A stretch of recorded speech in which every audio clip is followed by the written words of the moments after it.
এই পালোয়ানের সাথে পাঞ্জা লড়ে কেউ পারে না। যেই এই পালোয়ানের সাথে লড়তে আসে তার হয় হাত ভেঙে যায়, নয়তো হাত লম্বা হয়ে যায়, নয়তো হাত ফুলে যায়।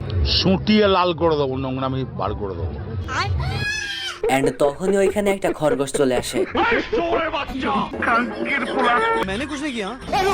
এবং লোকটা খরগোশকে পাঞ্জা লড়ার প্রস্তাব দেয়। এন্ড খরগোশ এতে রাজিও হয়ে যায়। শুরু হয়ে যায় খরগোশ এবং লোকটার পাঞ্জা লড়াই। খরগোশটা লোকটিকে বলে যে আমার সঙ্গে পাঞ্জা লড়বে ভালো কথা, তবে তার আগে ভালো করে হাত ধুয়ে নাও। এন্ড আবার যখন পাঞ্জা লড়তে যায়, খরগোশটা লোকটিকে কাতুকুতু দেওয়া শুরু করে।